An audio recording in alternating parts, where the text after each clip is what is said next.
시편 1편 말씀 받들어 공독해 드립니다. 복 있는 사람은 악인들의 길을 따르지 아니하며 죄인들의 길에 서지 아니하며 오만한 자들의 자리에 앉지 아니하고 오직 여호와의 율법을 즐거워하여 그의 율법을 주야로 묵상하는도다. 그는 시냇가에 심은 나무가 철을 따라 열매를 맺으며 그 잎사귀가 마르지 아니함 같으니 그가 하는 모든 일이 다 형통하리로다. 악인들은 그렇지 아니하며 오직 바람이 나는 겨와 같도다. 그러므로 악인들은 심판을 견디지 못하며 죄인들이 의인들의 모임에 들지 못하리로다. 모든 의인들의 길은 여호와께서 인정하시나 악인들의 길은 망하리로다. 아멘. 우리 서로 인사합니다. 참 잘 오셨습니다. 참 잘 오셨습니다. 우리 이자 권사님 몸은 좀 괜찮으세요? 네. 그래요. 목소리가 괜찮아졌네요. 네. 지난 월요일에 전화 통화할 때는 목소리 확 잠겨가지고 힘들던데. 그래. 감사합니다. 성경은 이렇게 증거하고 있어요. 어떻게 증거하냐면 욥기 1장 1절에 보면 욥은 온전하고 정직하고 하나님을 경외하며 악에서 떠난 사람이었다라고 하나님께서 증거하고 계셔요. 온전하다라는 것은 이런 거라고 말씀을 나눴어요. 우리의 삶이 정직한 것이 온전한 거예요. 그러니까 우리의 삶은 정직한 것이 온전한 거예요. 나에게 정직하고 너에게 정직하고 또 하나님께 정직한 것. 이것이 우리의 삶의 온전이에요. 우리 신앙의 온전은 뭐라 그랬죠? 우리 신앙의 온전은 하나님을 경외하며 악에서 떠나는 것이 신앙의 온전한 거예요. 욥기서 1장 5절 말씀 보면 욥의 행위가 항상 이와 같았다 말씀하시고 이 모습이 성도들의 기도의 제목이 되어야 된다라고 우리 지난주에 함께 말씀을 나누면서 기도의 제목 삼았어요. 욥과 같은 성도를 하나님께서는 욥기서 1장 8절 말씀 보니까 내 종이라 라고 말씀하시면서 욥의 신앙과 욥의 인격과 욥의 온전한 삶의 모습들을 보며 존경과 명예로운 호칭으로 칭해 주시는 것을 우리 보면서 나도 온전한 신앙의 삶이 되어져서 하나님의 사랑을 받는 하나님의 특별한 마음의 표현을 받을 수 있는 욥과 같은 성도의 삶을 살아야 되겠다라고 하는 기도의 제목을 지난주에 우리가 함께 나눴어요. 그런데 그 말씀과 이어지는 말씀이 오늘 시편 말씀이에요. 이 시편은 온전함을 좀 더 구체적으로 말씀해 주고 있어요. 아니 욥만 봐도 온전하잖아요. 이 욥처럼 우리가 살면 되잖아요. 그런데 욥의 삶을 통해서 우리가 구체적으로 볼 수 없었던 온전함에 대한 말씀을 시편 150편에서 우리에게 알려주고 있는 말씀이에요. 시편은 150편으로 되어 있고 또 여러 명의 시편 기자들이 시를 기록했어요. 그리고 시편은 5권으로 나뉘어져요. 그래서 그 5권 내용을 각각 우리가 조금씩 다르게 볼 수 있는 그런 믿음의 눈도 있어야 되는 거예요. 오늘은 그 시편 말씀을 통해서 온전함을 구하라 라고 하는 말씀의 제목으로 함께 우리가 하나님의 꿈이 되어지길 기도하도록 하겠습니다. 시편 1권은 이런 내용이에요. 하나님과 하나님의 계획에 대한 찬송. 시편은 하나님 찬송하라, 노래, 기도, 이런 여러 가지 다양한 표현들이 나오는데, 다양한 말씀들이 나오는데, 근데 그 시편 말씀 중에서 조금씩 이 각 권마다 내용이 좀 다름을 알 수가 있어요. 그래서 1권은 하나님과 하나님의 계획에 대한 찬송과 찬양이 많이 나와요. 우리가 몇 해 전에 시편 1편서부터 24편까지 하나님의 계획이 이런 겁니다 라고 하면서 하나님의 계획을 우리가 한번 나눈 적이 있었죠. 이 시편 2권은 하나님의 은혜에 대한 사모, 하나님께서 내게 은혜를 주셨으면 하는 그 사모하는 마음을 노래로, 감사로, 찬송으로 올려드린 시편이 시편 2권이에요. 그 3편은 다윗의 시뿐만 아니라 아삽의 시가 많이 나오면서 어떤 내용이냐면 하나님의 심판과 구원, 하나님의 심판과 구원을 전하며 증거하며 노래하는 노래와 찬송이 3권에는 많이 나와요. 시편 4권에서는 하나님의 보호와 동행, 하나님의 선하심과 인자하심을 찬송하는 찬송이 많이 나와요. 조금씩 다르죠. 그러니까 5권에서는 하나님의 크심, 하나님의 전능하심, 이것을 노래하는 거예요. 5권에서는 그냥 하나님의 무엇 때문에 찬송하는 것이 아니라 하나님이 하나님심을 인해서 그냥 찬송한다라고 하는 그런 찬송이 많이 나와요. 이 시편이 이렇게 조금씩 구별되어졌어요. 그런데 그 가운데서 온전함이 무엇인지를 조금 더 구체적으로 그렇게 말씀해 주고 있어요. 오늘 그 말씀을 함께 나누고 기도 제목 삼을 거예요. 첫 번째예요. 성도의 온전함은 이런 거래요. 욥기 말씀과 한번 비교해 볼게요. 욥기에서는 성도의 온전함이 이런 거였다고 말씀하셨어요. 뭐냐면 은혜를 잊지 말고 입술로 범죄하지 않는 것, 이것이 성도의 온전함이라고 말씀하고 계셨어요. 근데 시편에서는 조금 더 구체적으로 말씀하셔요. 어떻게 말씀하냐면 하나님의 계획을 잊지 않는 것, 은혜를 잊지 않는 것이 아니라 거기서 좀 더 들어가가지고 하나님의 세밀한 계획들을 잊지 말고 감사와 예배로 영광 돌리라, 이것이 온전한 것이다 라고 말씀하고 있어요. 우리들은 운명에 따라서, 운명이 아니고 그냥 우연히 살아가는 것도 아니고 그냥 살아가는 대로 살아가는 것이 아니라 우리는 정확한 하나님의 계획과 인도 가운데 살고 있음을 여러분들이 고백할 수 있게 되길 주의 이름으로 축복합니다. 가끔 살다 보면 우연히 누군가를 만나기도 하고 우연히 일이 잘 풀려지기도 하고 우연히 좋은 일이 생기기도 하고 그런 것처럼 느껴져요.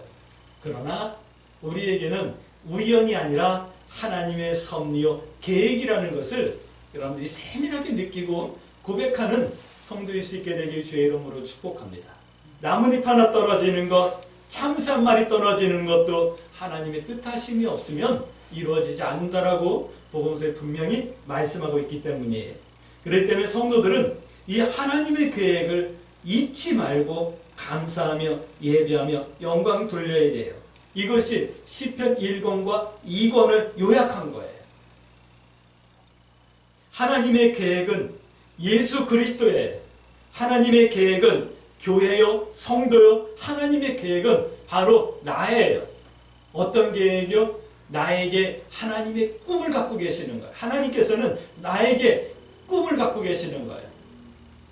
우리는 하나님의 계획인 그 꿈을 이루어드리고 성취해드려야 될 삶의 내용을 만들어가는 삶을 사셔야 되는 거예요. 그것이 바로 성도인 거예요. 할렐루야. 우리가 잘 알죠. 예수님에 대해서, 교회에 대해서, 성도에 대해서. 근데 나를 향하신 하나님의 뜻에 대해서 더 깊게 묵상하고 기도하실 수 있게 되길 주의 이름으로 축복합니다. 하나님의 나라는 교회를 통해서 이루어지는 것이 아니라 성도들을 통해서 이루어지는 것이 아니라 하나님을 믿는 나를 통해서 이루신다라는 이 믿음을 여러분들이 잊지 않길 주의 이름으로 축복합니다. 두 번째 이런 말씀을 하고 있어요. 욥기서에서는요, 어떤 기준 이상으로 우리가 사회적으로 가지고 있는 통념 이상으로 이웃을 돌보는 삶을 살아야 된다. 이것이 온전한 삶이다 라고 하는 말씀을 나눴어요. 그런데 시편에서는 이렇게 말씀하고 있어요.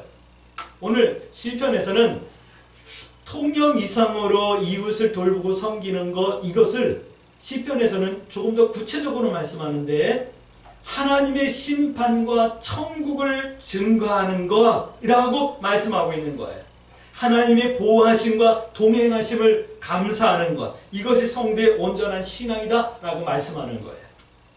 우리가 전도한다 라고 하는 것은 우리 교회에 나오세요, 우리 교회 좋은 교회예요가 아니라 하나님의 심판이 있고 하나님의 나라가 있기 때문에 하나님을 믿어야 된다라고 전하는 거예요.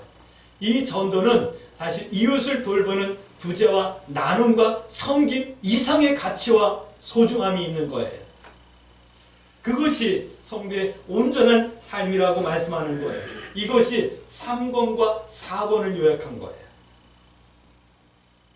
또 욥기에서는 모든 순간 겸손한 것이 신앙의 온전함, 생활의 온전함이다라는 말씀을 우리가 함께 나눴죠. 시편에서는 이렇게 말씀하고 있어요. 5권이에요. 하나님이 하나님 되심을 인하여 만민 중에서 감사하는 것, 이거 온전한 신앙이다 라고 말씀하고 있어요. 하나님이 하나님이심을 인하여 만민 중에서 감사하는 것. 자, 이걸 반대로만 말씀드릴게요. 모두가 감사하지 못하는데 나는 감사해야 되는 거예요. 모두가 감사하지 않더라도 우리들은 감사할 수 있으셔야지만 돼요. 왜요? 우리는 하나님을 하나님으로 인정해드리는 성도들이기 때문에 그러는 거예요. 순간순간 겸손하다라는 것은 바로 그런 거예요. 우리가 지난주에 욥기 말씀을 통해서 하나님 앞에서 겸손한 것이 온전한 것이다라고 말씀을 나눴잖아요. 하나님 앞에 겸손한 것은 바로 이런 거예요. 하나님 앞에 겸손한데 감사가 없다. 하나님 앞에 겸손한데 상황에 따라서 어떨 땐 감사하고 어떨 땐 불평과 불만을 갖고 있다. 미안하지만 겸손하지 못한 거예요. 그걸 우리말로 표현하면 온전한 신앙이 아닌 거예요. 한번 지난주 한번 돌이켜 보실까요? 어떤 상황에서는 막 감사했고 어떤 상황에서는 혹시 불평하며 불만하고 불만족하고 감사를 잃어버리지 않았었습니까? 그랬다면 아직 내 신앙이 온전하지 못한 신앙이에요. 그럼 어떻게 해야 되죠? 나 그냥 그만둘까? 이게 아니라 하나님 나의 어리석음과 나의 믿음 없음을 불쌍히 여겨주세요 라고 하나님 앞에 기도하며 은혜를 구하셔야 되는 거예요. 할렐루야. 한번 질문합니다. 왜 이런 온전한 신앙의 삶을 살아야 할까요? 왜 이런 온전한 신앙의 삶을 살라고 성경은 우리에게 말씀하고 계실까요? 크게 두 번째예요. 의인들입니다. 시편에는 의인들이라 라고 하는 말씀을 하고 있어요. 너희 의인들아. 시편 32편 33편 보면 그 말씀을 하고 있어요. 근데 공교롭게도 하나님의 계획을 쭉 말씀해 주시며 그 계획 가운데 깨어있는 성도들을 향해서 의인들아 라고 말씀해 주시는 것 같아요. 그런데 의인들은요, 의인이란 근본적으로 기본적으로는요 윤리적 도덕적 표현과 부합함을 내포하고 있어요. 다시 말씀드리면 의인들은 좀 윤리적이고 도덕적이어야 되는 거예요. 그리고 세상의 표준 이상이어야 됨을 말씀하고 있는 거예요. 이것이 의인이에요. 윤리적으로도 도덕적으로도 세상의 기준으로 봐서도 아닌데 예수 믿기 때문에 교회 다니기 때문에 의인이야 라고 말하는 것은 반쪽짜리 의인이에요. 우리 한국교회가 그렇게 표현들을 많이 했어요. 그러나 그것은 온전하지 못해요. 우리가 의인이라고 말할 때 기본적으로는 예수님의 보혈로 거듭난 사람을 의인이라고 말하지만 하나님께서는 그 이상을 우리에게 요구하고 계셔요. 그것이 뭐냐면 세상의 윤리와 도덕과 표준을 뛰어넘는 그것까지도 하나님께서는 말씀하시는 거예요. 사람들이 받을 수 있는 최고의 칭찬이기도 한 거예요. 하나님께서 우리들에게 의인들아 라고 말씀해 주시면 얼마나 감사하겠어요? 근데 세상 사람들에게도 너희는 의인들입니다 라고 하는 칭호를 들을 수 있으셔야지만 돼요. 천주교의 성인들에게는 세인트라고 하는 세인트 뭐 박경은 뭐 이렇게 세인트라고 하는 호칭을 써주시잖아요.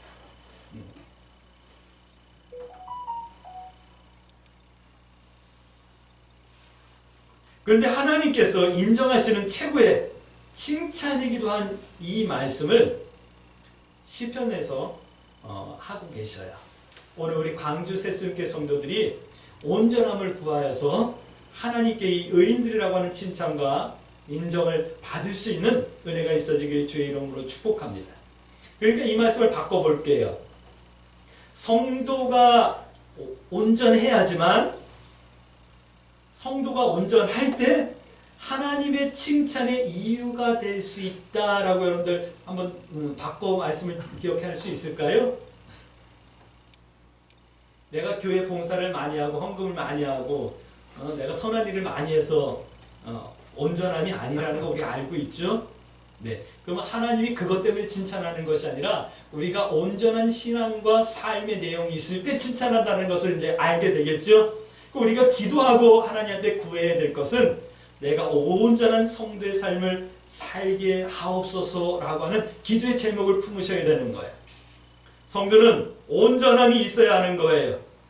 이 성도의 온전함이 하나님께서 칭찬하시는 칭찬의 이유이기 때문에 그래요. 우리 광주 새순교 성도들이 온전한 삶과 온전한 신앙이 있는 성도일 수 있게 되길 주의 이름으로 축복합니다. 이걸 우리의 표현으로 바꿔 말씀드릴게요. 하나님의 꿈은 우리가 하나님의 꿈이라고 하는 주제로 성경 말씀을 나누잖아요. 하나님의 꿈은 성도인 내가 온전한 신앙의 삶을 통해 하나님으로부터 의인이라는 칭호를 받는 것이라는 것을 말씀하고 있는 거예요. 그러니까 성도는 어떻게 해야 된다고요? 하나님의 계획을 잊지 말고 감사와 예배로 영광 돌려야 되고 또 하나님의 심판과 천국을 전하며 보호하심과 동행하심을 감사해야 되는 거예요. 그리고 하나님이 하나님 되심을 감사할 수 있어야 되는 거예요. 온전한 신앙의 삶을 기도의 제목으로 삼을 수 있게 되길 주의 이름으로 축복합니다. 이제 세 번째 마지막이에요. 복이 있는 사람이에요. 시편은 복이 있는 사람으로 시작해요. 오늘 우리가 읽은 말씀 보면 복이 있는 사람은 말씀하시죠? 복이 있는 사람으로 말씀이 시작이 돼요. 그리고 150편에 가가지고는 호흡이 있는 사람은 여호와를 찬양할지어다 라고 이렇게 끝이 나요. 이 말씀을 한번 다시 정리해보면 복이 있는 사람은 하나님을 찬양하는 사람이 복이 있는 사람인 거예요. 하나님을 찬양한다라는 것은 우리가 온전한 성도의 삶의 삶으로 하나님을 찬양하는 거예요. 찬양한다 그러면 이 찬송가 가사로 찬양하는 게 아니에요. 찬양은 CCM 복음성가로 찬양하는 것이 아니에요. 찬송은 성도의 이 온전한 신앙의 삶으로 찬양이 되어지는 거예요. 내가 목소리가 나빠도 아니요. 좀 더 극단적으로 말씀드릴게요. 내가 말을 할 수 없어도 내 삶이 하나님께 찬송이 되는 거예요. 복 있는 성도는 그렇게 찬송을 해야 되는 거예요. 어떻게 해요? 온전한 삶을 통해서요. 그 온전한 삶을 지금 욥기서부터 말씀하고 계시는 거예요. 할렐루야.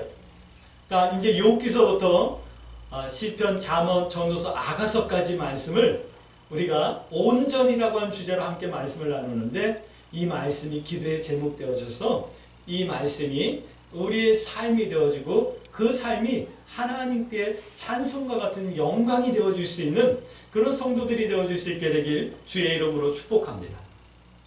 성경에서 말하는 복이란 신명기 28장 말씀 보니까 하나님의 복에 대해서 말씀하고 있어요. 들어가도 복을 받고 나가도 복을 받고 자식들이 복을 받고 우양들이 복을 받고 농사 짓는 것이 복을 받고 주변이 복을 받고 하늘의 시름한 복을 받고 땅에 기름진 복을 받고 이 복을 말씀하는 거예요. 이 복이 신명기 28장 또 신명기 33장 여기에 보면 이제 하나님의 축복에 대해서 확 나오고 있거든요. 근데 이 말씀이 요한 3서 2절 말씀 보면 이렇게 나오죠. 하나님을 사랑하는 자 그 뜻대로 부르심을 입은 자들에게는 모든 것이 합력하여 범사가 신혼이 잘되고 강건해진다. 로마서 말씀에도 그러죠. 그 뜻대로 부르심을 입은 자들에게는 모든 것이 합력하여 선을 이루리라. 요한 3서 2절 말씀은 뭐라고 말씀하죠? 영이 잘 된 것 같이 신혼이 잘 되고 범사가 잘 되어집니다. 이 복을 여러분들이 받아 누릴 수 있게 되길 주의 이름으로 축복합니다. 의인들이 받을 면류관, 새하늘과 새 땅에서 받을 영광과 기업을 말씀하는 거예요. 성도의 구원과 영생을 말씀하시는 거예요. 할렐루야. 성도가 우리들이 이 온전함을 구해야 될 이유는 우리들의 신앙의 결론과 상급이기 때문에 온전함을 구해야 되는 거예요. 오늘 우리가 온전함을 구해야 될 이유 두 가지를 나눴네요. 하나는 뭐죠? 하나님께서 우리를 칭찬하실 수 있는 근거와 이유이기 때문에 우리가 온전해야 되고, 우리의 온전함이 우리 구원의 이유요 신앙의 결론과 상급이기 때문에 우리는 온전함을 구해야 된다 말씀을 나누는 겁니다. 그렇기 때문에 오늘 이렇게 기도해야 되겠죠? 하나님, 내가 구체적으로 하나님의 계획을 깨달아갈 수 있게 해주시고 그 계획 안에서 하나님을 찬송할 수 있게 해주세요. 그리고 내가 세상을 섬길 수 있는 믿음의 부유한 자가 되게 해주시되 하나님의 심판과 천국을 전하며 그 가운데서 하나님의 동행과 보호하심을 찬송하며 노래하는 삶을 살 수 있게 해주세요. 그리고 하나님, 내가 하나님을 하나님으로 인정해드리는 온전한 겸손한 가운데 하나님을 찬송할 수 있게 해주세요. 그래서 하나님께서 보실 때 의로운 성도요, 세상 사람들에게도 칭찬과 명성을 얻는 성도일 수 있게 해주시고 성경에 약속한 여러 가지 축복들을 이 땅에서도 누리며 천국에서 누릴 수 있는 복된 삶이 되어지게 해주세요. 이렇게 기도하시며 이 한 주간도 믿음의 선택을 두려워하지 마시고 하나님 뜻 행하기와 하나님 편에 서기를 부끄러워하지 않는 승리하는 성도의 삶을 살 수 있게 되길 주의 이름으로 축복합니다. 아멘.